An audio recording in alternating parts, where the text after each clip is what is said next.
आइए दोस्तों बढ़ते हैं क्वेश्चन नंबर 1061 की तरफ। इस क्वेश्चन में अपने से बोला गया था कि एक कक्षा में 3 सेक्शन के विद्यार्थियों का अनुपात 4, 5 और 6 था, जिसको बढ़ा करके 6, 7 और 8 कर दिया गया था। तो अब टोटल संख्या कितनी हो जाएगी, देखते हैं किस तरीके से सोल्व किया गया इस क्वेश्चन को।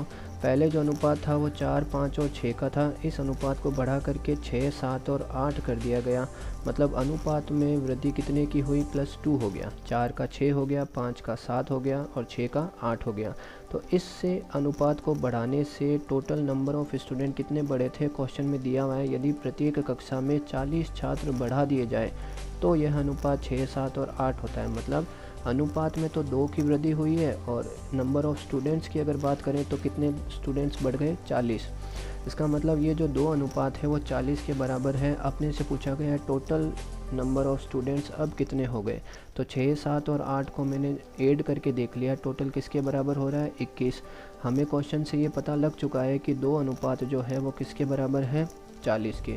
तो 21 किसके बराबर हो जाएगा, इसको हमने सोल्व कर लिया। 40/2 × 21, इस क्वेश्चन का आंसर अपने को मिल गया 420। चलिए बढ़ते हैं नेक्स्ट क्वेश्चन की तरफ। कोड 1062। इस क्वेश्चन में अपने को एक पजल दी गई थी जिसका सॉल्यूशन अपने को निकालना था। पजल कुछ इस तरीके से है कि 8 लोग हैं और उनका जन्मदिन जनवरी और मार्च के महीनों में आता है और 4 तारीख भी अपने को दी गई है, 8, 15, 19 या 23। अब अपने को जो करना है वो क्वेश्चन की लैंग्वेज के हिसाब से करना है। चलिए तो पहले तो मैं ये पता लगा लेता हूँ कि एक तो जनवरी का महीना है और उसमें 4 दिन फिक्स हैं जो पजल में दे रखे हैं। कौन कौन से हैं, 8, 15, 19 और 23। इसी तरीके से एक और महीना दिया गया है, मार्च का महीना। दोस्तों यहाँ पर गलती से फरवरी लिखा गया है, कोई फ़र्क नहीं पड़ता। अपने को बस ये ध्यान में रखना है कि 2 महीनों की बात हो रही है। दूसरे महीने में भी 4 ही डेट फिक्स है। कौन कौन सी है, 8, 15, 19 और 23। तो इस तरीके से टोटल 8 लोग हैं और अपने को 8 दिन दिए गए हैं। तो इन 8 लोगों के इन्हीं 8 दिन में अपना अपना जन्मदिन आता है। बस अपने को यही डिसाइड करना है कि किसका जन्मदिन किस दिन आता है। उसके लिए अपने को पजल में कुछ बातें लिखी हुई है, उनको यहाँ पर पढ़ते हैं। देखो दोस्तों, कहता है कि ए का जन्मदिन 19 तारीख को है, तो ए को हमने यहाँ रख दिया, 19 तारीख को है। अगली लाइन कहता है ए और एच के मध्य केवल एक व्यक्ति अपना जन्मदिन मनाता है, तो ए से एक स्थान छोड़ के एच को रख दिया। नेक्स्ट कहता है एच और बी के मध्य 3 व्यक्ति अपना जन्मदिन मनाते हैं, तो एच से 3 स्थान छोड़ के हमने बी को रख दिया। फिर नेक्स्ट कहता है एच और सी के मध्य 2 व्यक्ति अपना जन्मदिन मनाते हैं, तो एच से 2 स्थान छोड़ के सी को रख देना है। सी और एफ के मध्य 2 व्यक्ति अपना जन्मदिन मनाते हैं, तो एफ हो गया 19 फरवरी पे। इसी तरीके से नेक्स्ट लाइन कहती है डी और ई के मध्य केवल एक व्यक्ति अपना जन्मदिन मनाता है। ठीक है, तो इसका मतलब डी से एक स्थान छोड़कर ई को आना है। ऐसा कॉम्बिनेशन केवल 15 फरवरी और 23 फरवरी में सेट होता है। अब अपने को समझना यह है कि डी का जन्मदिन 15 फरवरी को होगा या 23 को होगा। उसके लिए देखो दोस्तों, पजल की अगली लाइन पढ़ते हैं। कहता है कि डी का जन्मदिन 23 तारीख को नहीं आता, तो यहाँ से ये कंफर्म हो गया कि डी का जन्मदिन कब आएगा, 15 को आएगा और एक स्थान छोड़कर ई का आएगा, अर्थात ई का जन्मदिन हो गया 23 को। ठीक है, अब देखिए दोस्तों, सारी की सारी बातें यहाँ पर सेट हो गई। एक स्थान अभी भी अपने पास खाली है, तो एक व्यक्ति भी तो है, वो कौन है, जी। इस तरीके से पजल को हमने सोल्व किया और क्वेश्चन में अपने से जो पूछा गया है वो है ए और जी के मध्य कितने व्यक्ति अपना जन्मदिन मनाते हैं। तो यहाँ पर देखिए दोस्तों, ए और जी के मध्य कोई भी व्यक्ति अपना जन्मदिन नहीं मनाता, अर्थात इस क्वेश्चन का आंसर हो जाएगा ऑप्शन डी, कोई नहीं। चलिए बढ़ते हैं अपने नेक्स्ट क्वेश्चन की तरफ। कोड 1063। इस कोड में पार्टनरशिप की बात हो रही है। 2 लोग हैं, ए और बी, कुछ राशि कुछ समय के लिए लगाते हैं और अपने से पूछा गया है कि एक्स की वैल्यू क्या होगी। तो यहाँ पर एक इम्पोर्टेंट बात यह है कि देखो दोस्तों, 2 लोगों द्वारा लगाई गई राशि इनटू उन्होंने कितने समय के लिए लगाई, यही उनको मिलने वाले लाभ का अनुपात होता है। तो जैसे यहाँ बात हो रही है ए और बी की, तो ए और बी को मिलने वाले लाभ का अनुपात क्या होगा। ए ने 12,000 रुपये एक्स महीने के लिए लगाए थे और बी ने 16,000 रुपये 9 महीने के लिए लगाए थे। तो इन दोनों का जो अनुपात होगा वही उनको मिलने वाले लाभ का अनुपात होगा। तो इसको हमने सरल किया तो अपने को मिल गया इन दोनों का अनुपात कितना है, x अनुपात 12।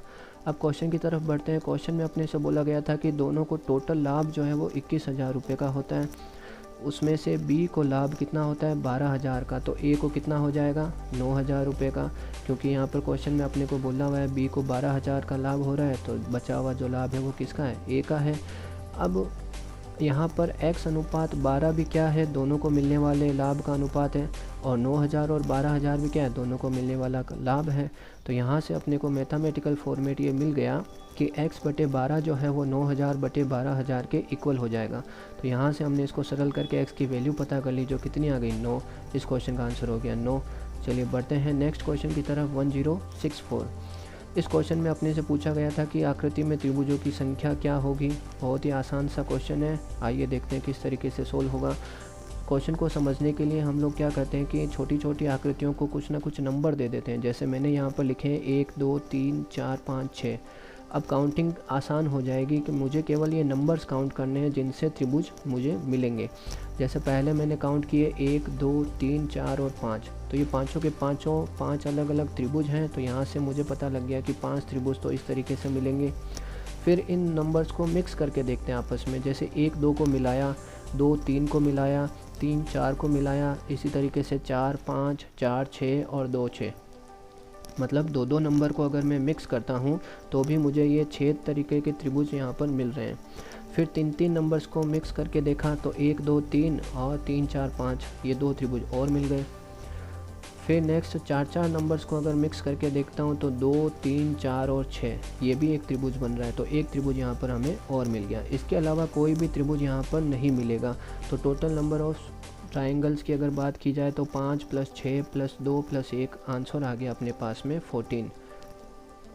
चलिए बढ़ते हैं नेक्स्ट क्वेश्चन की तरफ। कोड 1065। इस क्वेश्चन में तार को 2 टुकड़ों में काटा जाता है। बड़ा टुकड़ा तार की लंबाई का 60% है, तो आपको बताना है बड़ा टुकड़ा छोटे टुकड़े से कितने प्रतिशत अधिक लंबा है। चलिए देखते हैं सॉल्यूशन किस तरीके से होगा। मान लेते हैं दोस्तों ये वो तार है जिसकी यहाँ पर बात हो रही है, और इसकी लंबाई हमने मान ली कितनी है 100 है। अब कहता है कि इस तार को 2 टुकड़ों में काटा जाता है। तो मान लेते हैं ये बड़ा टुकड़ा है, ये छोटा टुकड़ा है। क्वेश्चन कहता है कि बड़ा टुकड़ा तार की लंबाई का 60% है, तो इसकी लंबाई 60 हो जाएगी, और जो बचा हुआ टुकड़ा है उसकी लंबाई 40 हो जाएगी। अब बताना ये है कि ये जो 60 है वो 40 से कितने प्रतिशत अधिक लंबा है। तो 60 40 से कितने प्रतिशत अधिक लंबा है, उसके लिए हम लोग क्या करेंगे, 60 40 से 20 ज़्यादा है, तो 20/40 × 100। इस क्वेश्चन का आंसर अपने को मिल जाएगा 50%। चलिए बढ़ते हैं नेक्स्ट क्वेश्चन की तरफ 1066। मधु प्रतिदिन 8 घंटे काम करती है और 45 मिनट उसे खाना खाने में लग जाते हैं। 7:25 पे वो काम करना स्टार्ट होती है। तो आपको ये बताना है कि वह काम कितने बजे ख़त्म करेगी। तो क्वेश्चन कहता है कि उसने काम कब स्टार्ट किया था, 7:25 पे। 8 घंटे तो उसको काम करना है और 45 मिनट वो खाना खाने में लगा देती है। तो मतलब टोटल उसका जो काम करने का समय है वो 8 घंटे 45 मिनट हुआ। तो हमने सीधा सीधा 7:25 में 8:45 को ऐड कर दिया। तो यहाँ से अपने को टोटल टाइम कितना मिल जाएगा, 15:70। मतलब अगर वो 7:25 पे काम स्टार्ट करती है तो 15:70 पे काम ख़त्म हो जाएगा। अब 15:70 का मतलब क्या हो गया, ये 16:10 के बराबर है, क्योंकि 60 मिनट पे 1 घंटा पूरा होता है, और 16:10 को हम लोग 4:10 बोलते हैं। तो इस क्वेश्चन का आंसर हो गया 4:10। चलिए बढ़ते हैं नेक्स्ट क्वेश्चन 1067 की तरफ। दुर्लभ सिक्कों का ढेर है, उसमें स्वर्ण और अस्वर्ण सिक्के हैं। कुछ इस तरीके का क्वेश्चन अपने से यहाँ पर पूछा गया है। लास्ट में बोलता है कि अब सिक्कों की संख्या क्या हो जाएगी। चलिए देखते हैं क्वेश्चन का सॉल्यूशन किस तरीके से निकलेगा। यहाँ पर दोस्तों बात हो रही है स्वर्ण और अस्वर्ण सिक्कों के बारे में। कहता है कि प्रत्येक 3 अस्वर्ण सिक्कों पर 1 स्वर्ण सिक्का है। मतलब अगर स्वर्ण सिक्के x हैं तो अस्वर्ण सिक्के कितने हो जाएंगे, 3x हो जाएंगे। अब क्वेश्चन कहता है कि इस x में यदि मैं 10 और ऐड कर दूं तो इन दोनों का जो अनुपात है वो 1:2 हो जाता है। तो यहाँ से मैथमेटिकल फॉर्मेट क्या मिलेगा, x + 10/3x का जो अनुपात है अब वो 1:2 के बराबर है। ऐसा क्वेश्चन अपने को कहता है। तो इसको जैसे ही मैं सरल करता हूँ तो मुझे x की वैल्यू मिल जाती है कितनी, 20। तो अब सिक्कों की संख्या कितनी हो जाएगी, तो अब कुल सिक्के जो हैं वो x + 10 तो पहले से थे और उसमें 3x और ऐड हैं, तो x + 10 + 3x। अब टोटल नंबर ऑफ़ कॉइन्स इतने हैं। अपने को सिंपली यहाँ पर बस x की जगह 20 रख देना है और क्वेश्चन का आंसर अपने को मिल जाएगा। तो इस तरीके से जैसे ही हम इसको सोल्व करेंगे आंसर आ जाएगा कितना, 90। ठीक है, चलिए बढ़ते हैं नेक्स्ट क्वेश्चन 1068 की तरफ। पेपर कटिंग एंड फोल्डिंग का ये क्वेश्चन है। बहुत ही आसान सा सवाल है और नॉन वर्बल रीजनिंग का ये पार्ट है, तो इसको हम लोग आसानी से आंसर कर सकते हैं। क्वेश्चन में बोला गया है कि इस पेपर को इस तरीके से मोड़ा जाए, फिर काटा जाए और फिर वापस खोला जाए तो ए, बी, सी और डी में से कौन सी आकृति आपको मिलेगी। तो करेक्ट आंसर हो जाएगा दोस्तों ऑप्शन बी। अगर आपको ये चीज़ नहीं समझ आ रही कि इसका आंसर बी कैसे आया, तो आप एक कागज़ का छोटा सा टुकड़ा लेके प्रैक्टिकली करके देख सकते हो, आपको ये चीज़ समझ आ जाएगी कि इसका करेक्ट आंसर ऑप्शन बी ही आता है। चलिए नेक्स्ट बढ़ते हैं कोड 1069 की तरफ। 1069 जो है वो लाभ हानि का क्वेश्चन है। कहा जाता है कि दूध के विक्रय मूल्य में 60% तो दूध का क्रय मूल्य है और शेष उसका लाभांश है। तो हमें नहीं पता दूध का विक्रय मूल्य कितना है, तो मैं मान लेता हूँ कि दूध का विक्रय मूल्य कितना था, 100 था। अब कहता है कि इस 100 में से 60% तो क्या है, दूध का क्रय मूल्य है। तो 100 का 60% मतलब 60 हो गया, तो 60 दूध की कीमत है और शेष पीछे कितना बच गया, 40। वो 40 क्या हो जाएगा, लाभांश हो जाएगा। ठीक है। अब कहता है कि दूध का क्रय मूल्य को 20% बढ़ा देना है। तो 60 को अगर मैं 20% बढ़ाता हूँ तो ये किसके बराबर हो जाएगा, 72 के बराबर हो जाएगा। अब विक्रय मूल्य तो पहले से ही 100 माना हुआ है और अब दूध की कीमत कितनी हो गई, 72 हो गई। तो जाहिर सी बात है अब उसको लाभ कम मिलेगा, क्योंकि क्वेश्चन कहता है दूध का विक्रय मूल्य चेंज नहीं होना चाहिए। तो अब उसको जो लाभांश मिलेगा वो कितना होगा, 28 रुपये का होगा। पहले कितना हो रहा था, 40 का। तो देखिए दोस्तों यहाँ पर कमी आई है ना लाभ में। यही अपने से क्वेश्चन में पूछा गया है कि ये जो 40 से 28 कम हो गया, ये कितने प्रतिशत कम हुआ है। तो इसको सोल्व करने के लिए हम लोग क्या करते हैं, 40 माइनस 28/40 इंटू 100। तो इस क्वेश्चन का आंसर अपने को मिल जाएगा 30%। ठीक है। कोड 1069 का आंसर कितना हो जाएगा, 30%। चलिए बढ़ते हैं लास्ट क्वेश्चन 1070 की तरफ। सिंपल सा रीजनिंग का क्वेश्चन है। एक बस में कुछ यात्री हैं, पहला पड़ाव पर कुछ यात्री उतर जाते हैं, इसी तरीके से दूसरे पर भी होता है और फिर बिना रुके 80 यात्रियों के साथ बस चल पड़ती है। तो कितने यात्री थे ये अपने को बताना है। तो इस क्वेश्चन को बनाने के लिए देखो दोस्तों, मैं यहाँ पर ऑप्शन चेकिंग मेथड यूज़ में लेता हूँ। लास्ट में यात्रियों की संख्या 80 है, ये क्वेश्चन अपने को कहता है। तो 4 ऑप्शन दिए गए हैं, 30, 40, 50 और 60 में। मान लेता हूँ कि ये वो बस है जिसमें शुरुआती दौर पर कितने यात्री थे, 30 यात्री थे। ये बस चल पड़ी अपने पहले पड़ाव की तरफ। पहले पड़ाव पे क्या होता है, पहले पड़ाव पर आधे यात्री बस से उतर जाते हैं और 35 बस में चढ़ जाते हैं। तो आधे यात्री मतलब 30 के आधे यात्री तो उतर गए और 35 उसमें चढ़ गए। तो अब पहले पड़ाव पर यात्रियों की संख्या कितनी हो गई, 50। फिर बस चल पड़ी अपने दूसरे पड़ाव की तरफ।